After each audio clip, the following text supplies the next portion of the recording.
നമസ്കാരം. മലയാളി വാർത്ത പ്ലസിലേക്ക് സ്വാഗതം. ഇസ്രയേലിന് ഗാസയിൽ ആക്രമണം നടത്തുമ്പോൾ മുൻപിലുണ്ടായിരുന്ന വലിയൊരു വെല്ലുവിളി അവിടുത്തെ തുരങ്കങ്ങളായിരുന്നു. എന്നാൽ പിന്നീട് ഗാസയുടെ 75% ഇസ്രയേൽ പിടിച്ചടക്കുന്നു. അതിനുശേഷം സമാധാന ചർച്ചകളും കരാറുമൊക്കെ വന്നതിന് ശേഷമായിരുന്നു ഇസ്രയേലിന്റെ പിന്മാറ്റം. എങ്കിൽ തന്നെയും ഇപ്പോഴും ഇസ്രയേലിന് മുൻപിലുള്ള ഒരു വലിയ വെല്ലുവിളി, ഭീഷണി, അത് തുരങ്കങ്ങൾ തന്നെയാണ്. തുരങ്കങ്ങൾ തകർത്തെറിയുന്നതിന് വേണ്ടിയായിരുന്നു വലിയ കെട്ടിടങ്ങളൊക്കെ ഇസ്രയേൽ തകർത്തെറിഞ്ഞത്, ആശുപത്രികൾ തകർക്കേണ്ടി വന്നത്. അപ്പോൾ പല മാധ്യമങ്ങളിലും, അതായത് അൽ ജസീറ ഉൾപ്പെടെയുള്ള ചില മാധ്യമങ്ങളിൽ വന്നൊരു വാർത്തയുണ്ട്, ഈ ടണലുകൾ ഉണ്ടെന്ന് പറഞ്ഞുകൊണ്ട് കാടടച്ച് വെടിവെക്കുകയാണ് ഇസ്രയേൽ എന്നുള്ളത്. വലിയ രീതിയിൽ ഇസ്രയേലിനൊരു വിമർശനം നേരിടേണ്ടി വന്നതും ആ കാര്യത്തിലാണ്. എന്നാൽ ഇന്നിപ്പോൾ ഹമാസിന്റെ തുരങ്കങ്ങൾ അത് അവശേഷിക്കുന്ന ഒരു കാഴ്ച. എത്ര തകർത്തെറിഞ്ഞിട്ടും ഈ ടണലുകൾ പൂർണ്ണമായും നശിപ്പിക്കാൻ ഇസ്രയേലിന് കഴിയാത്ത ഒരവസ്ഥ. ഇപ്പോൾ ഇസ്രയേലില് ഒരു വിവരം പുറത്തേക്ക് വിട്ടിട്ടുണ്ട്. ഗാസയിലെ ഏറ്റവും വലിയൊരു ടണലിന്റെ വിവരങ്ങളാണ് പുറത്തേക്ക് വരുന്നത്. ആ ടണലിന്റെ വിവരങ്ങൾ പുറത്തേക്ക് വരുമ്പോൾ എല്ലാവരും ഞെട്ടുകയാണ്. ആ ടണലിന്റെ നീളവും വീതിയും അതിലുണ്ടായിരുന്ന സൗകര്യങ്ങളും ഒക്കെ കാണുമ്പോഴാണ് ആ ഒരു ഞെട്ടൽ. ഇപ്പോൾ ലോകത്തിന് മനസ്സിലാകുന്നുണ്ട് ഈ ടണലുകൾ എത്രത്തോളം ഭയാനകമായിരുന്നു എന്നുള്ളത്. എന്താണ് അതിന്റെ കൂടുതൽ വിവരങ്ങൾ? എന്താണ് ഈ ടണൽ എന്ന് പറഞ്ഞാൽ? അതൊരു 1.5 ടണൽ തന്നെയാണ്. 7 കിലോമീറ്റർ നീളം, 25 മീറ്റർ ആഴം, 80 മുറികൾ, ഇത്രയുമാണ് അതിലുള്ള. അപ്പോൾ IDF കണ്ടെത്തിയതാണ്. അപ്പോൾ ഇതിന്റെ ദൃശ്യങ്ങളെല്ലാം എക്സിലെല്ലാം പങ്കുവച്ചിട്ടുണ്ട്. എഹ്ലോം കോമ്പാറ്റ് എഞ്ചിനീയറിംഗ് യൂണിറ്റ്, ഷായറ്റ് 13 നാവിക കമാൻഡോ യൂണിറ്റ് എന്നിവയുൾപ്പെടെ എലൈറ്റ് IDF യൂണിറ്റുകളാണ് ഈ കണ്ടെത്തൽ നടത്തിയത്. അപ്പോൾ ഇവരിപ്പോഴും തുരങ്കങ്ങളുണ്ടോ, എവിടെയാണ് ഉള്ളത്? കാരണം നെതന്യാഹു പറഞ്ഞിരുന്നു എല്ലാ തുരങ്കങ്ങളും കണ്ടെത്തി നശിപ്പിക്കണം എന്നുള്ളതായിരുന്നു പ്രധാന ലക്ഷ്യം. അതുകൊണ്ട് ഇപ്പോഴും അതിൻ്റെ തുരങ്ക വേട്ട തന്നെ നടന്നുകൊണ്ടിരിക്കുമ്പോഴാണ് ഈ വലിയൊരു ടണൽ കണ്ടെത്തിയത്. ഇതിനൊരു ചരിത്രപ്രധാനമായ സംഭവം പോലും കൂടിയുണ്ട്. ഇതില് ഈ ഹദർ ഗോൾഡ് എന്ന് പറഞ്ഞിട്ടുള്ള ഇസ്രയേലി സൈനികന്റെ മൃതദേഹം സൂക്ഷിച്ചിരുന്ന സ്ഥലം ആണ് ഇത്. അത് ആ വെച്ച് നോക്കുമ്പോൾ അത് ചരിത്ര പ്രാധാന്യം അതുകൊണ്ടാണ് കൊടുക്കുന്നത്. കാരണം ഈ ഹദർ ഗോൾഡ് 2014 ഗാസയിൽ നടന്ന ഒരു പതിയിരുന്ന ആക്രമണത്തിൽ ഗിവാറ്റി ബ്രിഗേഡ് ഓഫീസറായിരുന്ന ഗോൾഡിൻ ഹദർ കൊല്ലപ്പെടുന്നത്.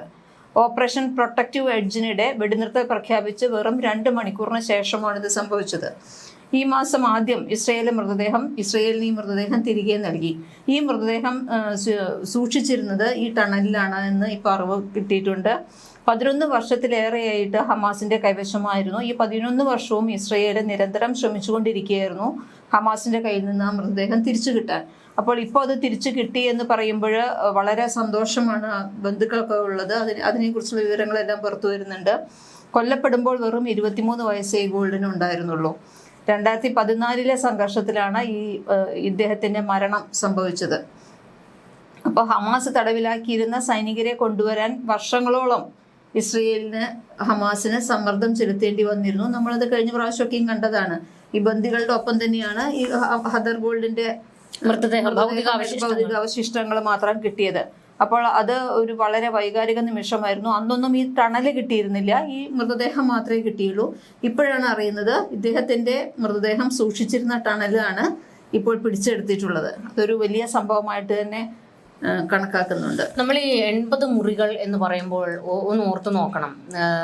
അതിനകത്തിൽ, അതായത് നമ്മൾ ഒരു വീട് പണിയുമ്പോൾ ഉണ്ടായിരുന്ന എല്ലാ സൗകര്യങ്ങളോട് കൂടിയ സംഭവങ്ങൾ ഈ ടണലിനുള്ളിൽ ഉണ്ടായിരുന്നു. നമ്മൾ മുൻപ് കണ്ടതാണ്. അതായത് ഈ തുരങ്കങ്ങൾക്കുള്ളിൽ നിന്ന് ഇസ്രയേൽ എന്ന രാജ്യത്തിന് നേരെ ആക്രമണം നടത്തുന്നതിന് മിസൈൽ ലോഞ്ച് പാഡുകളൊക്കെ സജ്ജീകരിച്ചിട്ടുള്ള ടണലുകൾ നമ്മൾ കണ്ടതാണ്. ആയുധങ്ങൾ സൂക്ഷിച്ചു വെക്കുന്ന ടണലുകൾ കണ്ടതാണ്. അതുപോലെ തന്നെ ഈ ടണലിനകത്തൂടെ ബൈക്കൊക്കെ ഓടിച്ചു കൊണ്ടുപോകുന്നതിന്റെ ദൃശ്യങ്ങൾ മുൻപ് നമ്മൾ കണ്ടതാണ്. അപ്പോൾ ഒരു കാറ് പോകുന്ന 2023 അവസാനം കണ്ടെത്തിയിരുന്നു. അപ്പോൾ അതായത് അത്ര ഒരു സജ്ജീകരണം ഈ ടണലുകൾക്കുള്ളിൽ ഇവർ ഉണ്ടാക്കിയിരുന്നു. അതുകൊണ്ട് തന്നെയാണ് ഈ ബന്ദികളെ ഈ ടണലുകൾക്കുള്ളിലൂടെ തന്നെയാണ് ഇവർ മറ്റ് ടണലുകളിലേക്ക് മാറ്റിയിരുന്നത്. അതായത് ഭൂമിക്കടിയിലൂടെയായിരുന്നു ഈ ബന്ദികളെ ഒരിടത്ത് നിന്ന് മറ്റൊരിടത്തേക്ക് മാറ്റുന്നത്. അല്ലാതെ പുറം ലോകത്തേക്ക് ഇവരെ കൊണ്ടുവന്നില്ല. അതുകൊണ്ടാണ് ഇസ്രയേലിന് ഈ ബന്ദി മോചനം ഇതുവരെ സാധ്യമാകാതിരുന്നത്. ഇസ്രയേൽ പലയിടത്ത് കയറി അടിച്ചതും ഈ പറയുന്ന ബന്ദികളെ വീണ്ടും കിട്ടുന്നതിന് വേണ്ടിയായിരുന്നു. പക്ഷേ ഇവരുടെ കൃത്യമായ ഒരു പദ്ധതി, അവരെ വെളിച്ചം പോലും കാണിക്കാതെ പുറത്തേക്ക് കൊണ്ടുവരാതെ ടണലുകളിൽ നിന്ന് ടണലുകളിലേക്ക് ഇവരെ മാറ്റുന്നു. ഇത് മാത്രമല്ല, നമ്മൾ കാണേണ്ട മറ്റൊരു വസ്തുതയുണ്ട്. ഇറാനിൽ നിന്നും ലബനനിൽ നിന്നുമൊക്കെ ഈ ടണലുകൾ വഴിയാണ് ആയുധങ്ങൾ എത്തിയിരുന്നത്. അപ്പോൾ അത്രത്തോളം പ്രൊട്ടക്ഷൻ ഉള്ള ടണലുകളായിരുന്നു. ഇത് മാത്രമല്ല, ഈ ടണലുകൾ പൊളിച്ചെടുക്കുന്നതിന് വേണ്ടി ഇസ്രയേലിന്റെ യെഹലോം യൂണിറ്റ് ആയിരുന്നു തുടക്കം മുതൽ തന്നെ മുൻപിലുണ്ടായിരുന്നത്. ആദ്യം IDF ഈ ടണലുകൾ, അതായത് അവിടെ യുദ്ധം തുടങ്ങുന്ന സമയത്ത് ടണലുകൾ നശിപ്പിക്കുന്നതിന് IDF ശ്രമിച്ചുവെങ്കിലും അത് നടന്നില്ല. കാരണം IDF-ന് തകർത്തെറിയാൻ കഴിയുന്ന ടണലുകൾ ആയിരുന്നില്ല അവിടെ ഉണ്ടായിരുന്നത്. പ്രത്യേകിച്ച് കാരണം ഈ IDF-ന്റെ സൈനികർ ഈ ടണലിനുള്ളിലേക്ക് കയറുമ്പോൾ അതിനകത്ത് സ്ഫോടക വസ്തുക്കളും അതുപോലെ തന്നെ ബോംബും ഒക്കെ സജ്ജീകരിച്ചിരിക്കുകയായിരുന്നു. അതിനെ നേരിടാനുള്ള ഒരു സാങ്കേതിക മികവ് ഈ പറയുന്ന IDF-ന് ഉണ്ടായിരുന്നില്ല ടണലുകൾ നശിപ്പിക്കുന്നത്. തുടർന്നാണ് ഇസ്രയേലിന്റെ തന്നെ യെഹലോം യൂണിറ്റ്, അതായത് ഈ ടണലുകളൊക്കെ തകർത്തെറിയുന്നതിൽ അതിവൈദഗ്ധ്യമുള്ള ആൾക്കാരാണ് ഈ ഒരു യൂണിറ്റ്. ആ യൂണിറ്റിനെ ഇറക്കിയിട്ടായിരുന്നു ഈ ടണലുകൾ നശിപ്പിച്ച് പരമാവധി ടണലുകൾ യെഹലോം യൂണിറ്റ് നശിപ്പിച്ചിരുന്നു. അതായത് ഗാസയിലുള്ള ടണലുകൾക്ക് സമാനമായ രീതിയിലുള്ള ടണലുകൾ ഉണ്ടാക്കി അതിനുള്ളിൽ പരിശീലനം നടത്തി അത്രത്തോളം വൈദഗ്ധ്യമുള്ള ആൾക്കാരായിരുന്നു യെഹലോം യൂണിറ്റ്. അവരാണ് വലിയൊരു ഭാഗം ടണലുകളും തകർത്തെറിഞ്ഞത്. റഫയിലേക്ക് നീണ്ടുപോയിരുന്ന ഹമാസിന്റെ ടണലുകൾ തകർത്തെറിഞ്ഞത് യെഹലോം യൂണിറ്റ് ആണ്. അപ്പോൾ ഇത് മാത്രമല്ല, ഈ യെഹലോം യൂണിറ്റ് ലബനനിലൊക്കെ ഇറങ്ങുന്നത് നമ്മൾ കണ്ടതാണ്. ഈ ഹമാസിന്റെ മാതൃകയിൽ തന്നെയായിരുന്നു ഹിസ്ബുള്ളകൾക്കും ടണലുകൾ ഉണ്ടായിരുന്നത്. അപ്പോൾ ഇതൊക്കെ തകർത്തെറിയാൻ, വലിയൊരു ഭാഗത്തോളം തകർത്തെറിയാൻ യെഹലോം യൂണിറ്റിന് കഴിഞ്ഞു. എന്നിട്ടും വളരെ തപ്പിയിട്ടും കിട്ടാതിരുന്ന മറ്റ് ചില ടണലുകളുടെ കൂടുതൽ വിവരങ്ങളാണ് പുറത്തേക്ക് വന്നുകൊണ്ടിരിക്കുന്നത്. ഇതില് ഈ ഗോൾഡൻ ഹാദറിനെ മരിച്ചല്ലോ, ഇദ്ദേഹത്തിന്റെ മരണത്തിൽ പങ്കെടുത്തതും അതുപോലെ തന്നെ ഈ തുരങ്കത്തിന്റെ ഉള്ളിൽ ഉണ്ടെന്ന് എവിടെയാണ് അടക്കം ചെയ്തതെന്ന് അറിയുന്ന ഒരു ഹമാസ് സംഘം, മർവാൻ അൽ ഹംസ്, ഇയാളെ അറസ്റ്റ് ചെയ്തു എന്ന് IDF പറഞ്ഞിട്ടുണ്ട്. ആയുധങ്ങൾ സൂക്ഷിക്കാനും ആക്രമണങ്ങൾ ആസൂത്രണം ചെയ്യാനും ഒളിത്താവളത്തിനും എല്ലാം ഈ തുരങ്കങ്ങളാണ് ഉപയോഗിച്ചിരുന്നെന്നുള്ളത് ഇയാൾ പുറത്തു പറഞ്ഞിട്ടുണ്ട്. ഹമാസിനെ അറസ്റ്റിലായതിനു ശേഷം IDF അയാളെ കൊണ്ട് പറയിപ്പിച്ചിട്ടുണ്ട്. ഇപ്പോൾ ജനങ്ങൾ തിങ്ങിപ്പാർക്കുന്ന ഇടങ്ങൾ, അതുപോലെ UNRWA, United Nations agency for Palestine refugee, പള്ളികൾ, ക്ലിനിക്കുകൾ, കളിസ്ഥലങ്ങൾ, ഇവയുടെയൊക്കെ മുകളിൽ കൂടിയാണ് ഈ തുരങ്കം കടന്നു പോയിട്ടുള്ളത്. അപ്പോൾ അതിൽ അവർ ഒരിക്കലും IDF പ്രതീക്ഷിക്കാതിരുന്നത്, കാരണം ഈ United Nations agency for Palestine refugee അതിൻ്റെ അടിയിലാണ്. അപ്പോൾ ഈ റെഫ്യൂജീസിൻ്റെ ഉള്ള സ്ഥലങ്ങളെല്ലാം ആക്രമിച്ചു എന്ന് പറഞ്ഞിട്ടാണ് ഏറ്റവും കൂടുതൽ ഇസ്രയേലിന് പഴി കേൾക്കേണ്ടി വന്നിട്ടുള്ളത്.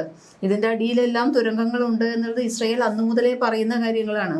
പക്ഷെ അതൊരിക്കലും മറ്റുള്ളവർ സമ്മതിച്ചിരുന്നില്ല. കാരണം ഈ റെഫ്യൂജീസ്, അഭയാർത്ഥികളെ പോലും കൊല്ലുന്ന നടപടിയാണ് ഇസ്രായേൽ എടുക്കുന്നതെന്ന് പറഞ്ഞ് യുദ്ധക്കുറ്റം വരെ വന്നിട്ടുണ്ടെന്ന്. അതെ, നമ്മുടെ ആ അൽഷിഫ ആശുപത്രി തകർത്തെറിയുന്ന സമയത്ത് വലിയൊരു പ്രതിഷേധം ഇസ്രയേലിന് നേരെ വന്നിരുന്നു. അപ്പോൾ അതായത് അവിടെ ആയിരുന്നു ഈ നവജാത ശിശുക്കളൊക്കെ ഉണ്ടായിരുന്നത്. അവർക്ക് ശ്വാസം മുട്ടി മരിക്കുന്ന ഒരു സാഹചര്യമാണ് ഉണ്ടായത്. കുട്ടികളുടെ സ്കൂളിന്റെ അടിയിലെ കളിസ്ഥലങ്ങളുടെ അടിയിൽ കൂടെയൊക്കെയാണ് പോകുന്നത്. അപ്പോൾ ഇത്തരത്തിൽ ഉള്ള ഒരു പ്രതിസന്ധി ആയിരുന്നു അവിടെ ഉണ്ടായിരുന്നത്. അപ്പോൾ ഇസ്രയേൽ ഇപ്പോൾ ഈ ഒരു ടണൽ കണ്ടെത്തി അതിന്റെ കൂടുതൽ വിവരങ്ങൾ പുറത്തേക്ക് വിടുമ്പോൾ ഈ പറയുന്ന അത്തരത്തിൽ ടണലുകൾ ഇല്ല എന്ന് വാദിച്ചവർക്കുള്ള ഒരു മറുപടിയാണ്. എങ്കിൽ തന്നെയും ആശുപത്രി കെട്ടിടങ്ങളൊക്കെ തകർത്തതിൽ അതൊരു യുദ്ധക്കുറ്റം തന്നെയാണ്. അതിൽ ഒരു മാറ്റവുമില്ല. കാരണം നവജാത ശിശുക്കളൊക്കെ മരണപ്പെട്ടത് ഒരിക്കലും നമുക്ക് ന്യായീകരിക്കാൻ കഴിയുന്ന ഒരു കാര്യമല്ല. അത് നമ്മൾ എവിടെയാണെങ്കിലും നമ്മൾ ഒരു യുദ്ധം ചെയ്യുമ്പോൾ പോലും ചില മാനുഷിക പരിഗണനകൾ കാണിക്കണമെന്നാണ്. നമ്മൾ ഇന്ത്യ പാകിസ്ഥാനിലേക്ക് ആക്രമണം നടത്തിയ സമയത്ത് പോലും പാകിസ്ഥാന്റെ ഭീകര കേന്ദ്രങ്ങളും പാകിസ്ഥാന്റെ സൈനിക ആസ്ഥാനങ്ങളും മാത്രമായിരുന്നു നമ്മൾ ലക്ഷ്യം വെച്ചത്. അല്ലാതെ ഒരു സിവിലിയൻ പോലും കൊല്ലപ്പെടുന്ന രീതിയിലുള്ള ഒരു ആക്രമണം ഇന്ത്യ നടത്തിയില്ല. ഇന്ത്യയിലും ഇസ്രയേലിലും സ്ഥിതി രണ്ടാണ്. അല്ല, രണ്ടും ജനാധിപത്യ രാജ്യങ്ങളാണ്. പക്ഷെ അവിടുത്തെ ഈ പറഞ്ഞ തുരങ്കങ്ങൾ എന്നൊക്കെ പറയുന്നത്, ഈ തുരങ്കത്തിലാണ് മുഹമ്മദ് സിൻവറും മുഹമ്മദ് ഷബാനിയും ഒക്കെ ഉണ്ടായിരുന്നെന്ന് പറയുന്നു. ഇവരുടെയൊക്കെ ചർച്ചകൾ നടത്തിയിരുന്ന പ്രധാന കേന്ദ്രങ്ങളായിരുന്നു.